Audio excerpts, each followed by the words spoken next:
Assalamualaikum warahmatullahi wabarakatuh. Dalam perjalanan mengunjungi kebun sawit, saya ketemu seorang anak muda. Setelah saya cek, dia lagi berada di bangku sekolah SMA. Setelah itu saya wawancara. So nanti, Nalun Isarullah ya, tinggal di Kabong, ya, jak sekolah bak SMA sa Krung Tabe. ya, Nyo dun tengah duk bak bangku lahle SMA, ya, iaitu karat tamat. hmm, Jadi dun kena ikut kuliah.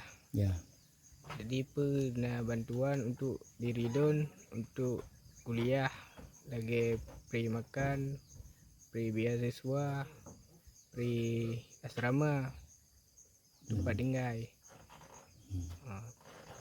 Jadi nyan mentang minat ya kuliah.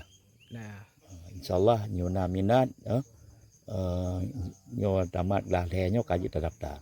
Oke, terima kasih. Assalamualaikum. Beginilah kejadian di pelosok kampung ditemukan anak-anak muda yang gigih sambil sekolah juga bekerja.